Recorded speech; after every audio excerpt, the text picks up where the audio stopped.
құрметті оқушылар. Бүгінгі сабағымызға қош келдіңіздер. Бүгінгі сабағымызда білесіздер, алдыңғы сабақта өткенбіз, бүгінгі тақырыбымыз сабағымыздың мәңгілік бала бейнесі әңгімесі заман қасіретінен туған шығарма. Енді осы сабағымыздың мақсаты қандай екен? Қандай мақсат қоюға болады? Материалдық және рухани құндылықтардың заманауи тұрғыда салыстырып жаңашылдығын баға беру. Жаңашылдығына баға беру. Яғни бүгін біз рухани және материалды құндылығын істейміз, салыстырады екенбіз. Жақсы. Енді дәптерімізді ашамыз. Бүгінгі күнделікті жазыңыздар. Алдарында бағалап қазір дискриптор арқылы өздеріңіз істейсіздер. Бағалайсыздар, аты жөндеріңізді жазып қоясыздар. Енді ары қарай.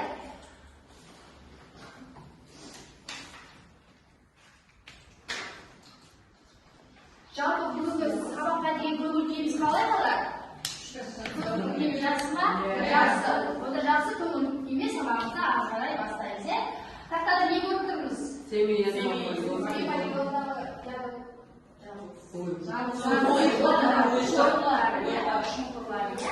Ал қасындағы оқушы болмағанда тозған жіберекте осынша жырым-жырым болып не күн туды.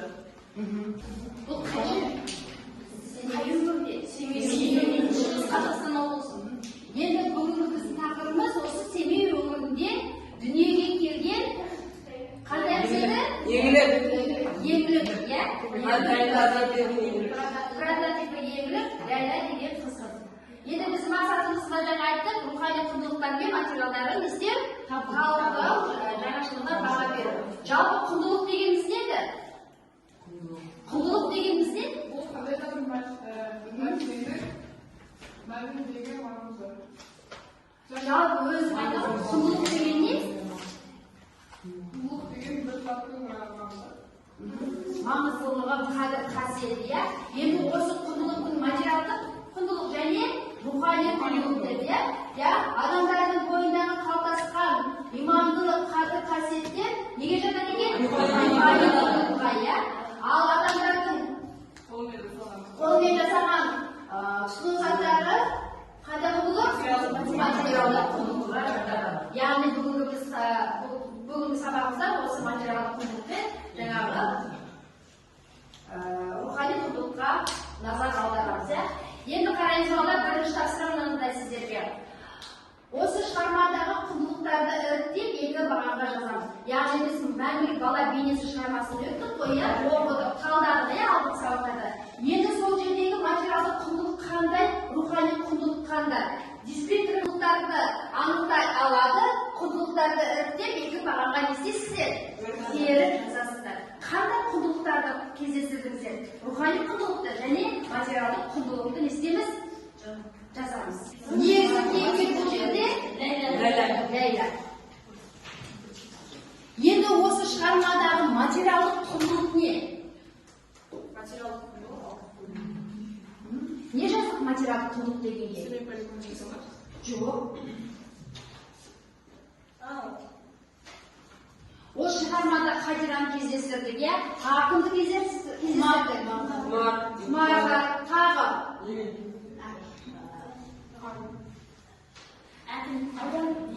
Кімге болар? Аудан депутаттары, не үшін келді? Мысалы, Қадираны жағдайын жасап, ол әкімді жүрген. Семей полигонында Ләйла ауылдарын көтеру. Кімгісін әзі балар? Айтамыз кімдері? Семей полигонында зардап шеккен балаларды алып кетіп жүрген. Өз пайдасы үшін Ләйла Өз пайдасы үшін алып кетеді. не үшін? Депутат пайдалану үшін Ләйланы алып кетеді. Ол материалдық құндылыққа жатады ма? Құманды пайдаланады. Жатады. Материалдық құндылық. Яғни өзінің мәртебесін көтеру үшін не істейді? Ләйланы пайдаланғысы келеді, Қадира қандай адам болды? Қатыгез. Жалпы Ләйла қандай қыз? Әке-шешесінен ерте айырылған жетім қыз, жетім қыз. Яғни әкесінің Қадираның қолында не істейді? Тәрбиеленеді. Қадира қалай қарайды? Қатыгездікпен қарайды. Неге? Себебі өйткені ол мүгедек болғандықтан. Мүгедек Ол жалпы қандай қыз еді? Иә, жетілмеген қағаз. Қолмен аяғына жуан қалғандардың бәрі кішкентай. Кішкентай 8 жасар қыз ұқсайды. Жалпы жаңағы 14 жасар қыз, иә, кішкентай бала сияқты 6 жасар қыздың кейпінде есте қалмаған, яғни ары қарай өспей қалған. Мәңгілік сол кішкентай баланың кейпінде қалып қалған қыз, иә. Тапсырма. Сіздерде алдарыңызда оқулық бар, иә. Мына жерде шығармада Ләйләнің бойында рухани құндылықтар берілген, үзінділерді оқып, сипаттама беріңіз. Яғни сіз мына үзінділерді оқисыздар, не істейсіз? Сипаттама бересіз, иә. Яғни дискрипторға назар аударамыз, үзіндіні түсініп оқисыздар, кейіпке бойында рухани құндылықтар анықтайсыздар, рухани құндылықтарға сипаттама бересіздер. Ләйлә қыз көзі жұмды. Яғни бұл қандай құндылық көрді бұл? Бұл махаббатқа зәру, яғни армандайды, намыстарды. Яғни осы кезде жаңағы Ләйлә не дейді? 12 мүше сау болғанға жетсін деп өзінің денсаулығы болмаған не істейді? Намыстарды айтып отыр. Жақсы. Енді осы жерде балауса Димашқа бағалауыш Димашты. Димаш болған болды, сосын ол жердегі рухани құндылықтарды анықтады. Жақсы. Яғни тек Ләйләнің жамандықта қалмайтын, тек жақсылықтың ғана белгісі болғанын қалайтын айтады. Түсіндірді, жақсы. Бізде келесі тапсырма жұптық жұмыс болады. Айтарым бәрі әдісі арқылы не істейміз? Сұрақтарға жауап береміз.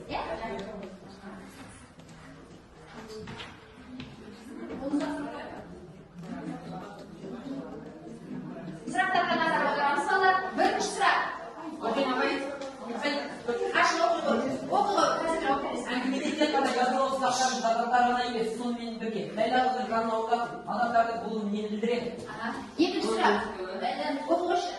Ләйлә қыз тағдырынан басқаша шешілген мүмкіндік болмайды. Жұптық жұмыс жасаймыз, балалар.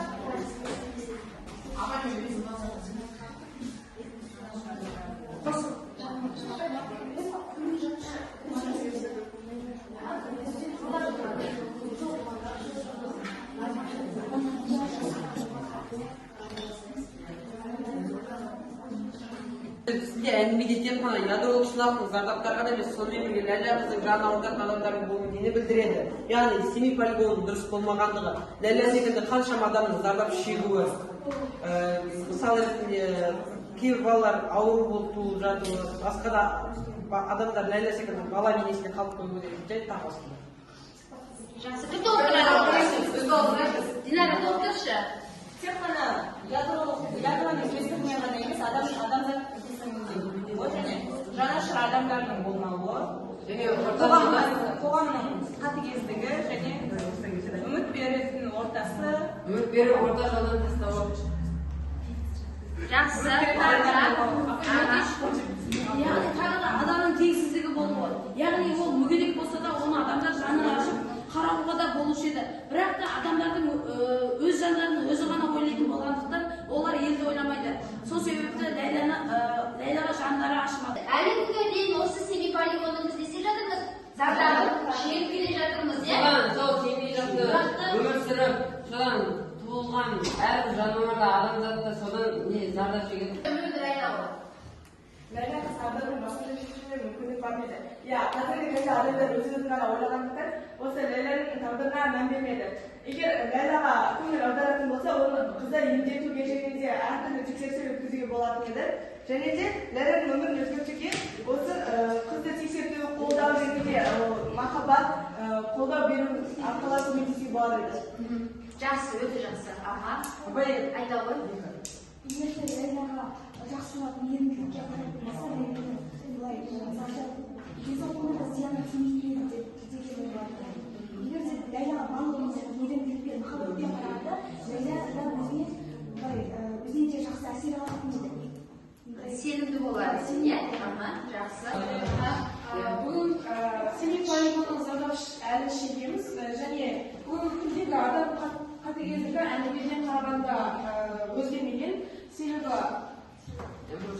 қазіргі қыздағыдай адамдар көңілдерді өз бөлек bir баланы қарамастан мүгедек адамды ойлайтын адам көп емес. Қазіргі заманда жанашыр адамдардың қалмауы және бір-бірінің менсінбеуі әлі мәселе деп ойлаймын. Иә, сол Ләйла арқылы біздің қоғамда болған үлкен қасіретті не істеді?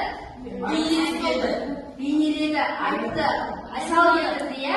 Яғни тек қана бұл жерде тек қана Ләйланың ғана тағдырын көрсетіп тұрған жоқ, сол кездегі зиратурадан зардап шеккен адамдардың мәселесін көтеріп отыр, иә. Сонымен қатар семей полигонындағы сәтсіздіктен кейінгі әйелдердің сәбилері сау туылмағандықтан Ләйла мәңгілік бала бейнесінде қалып қалды. Жақсы. Енді бұл жерде көрмеде жүрген кезде Роза Мұқанова осы Ләйланың суретін көріп, сол қатты әсер етеді. Сол әсер еткені соншалық осы әңгімені жазуға беріп отыр. Яғни бұл қазақ халқының басына түскен нәубет, ең ауыр тағдырлар. Жақсы. Енді осы бойынша балалар мұрагер Аршынға кері байланыс бере қойшы. дұрыс деп ойлаймын. Өйткені ол қазіргі заманмен сол Ләйланың өмірі салыстыра білді. Жақсы.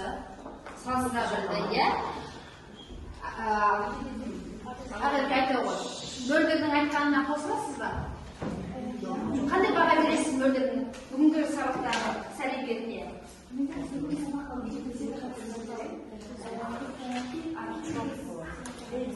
Телефоныңызды аламыз. QR-код арқылы сіздер бүгінгі сабаққа кері байланыс бересіздер.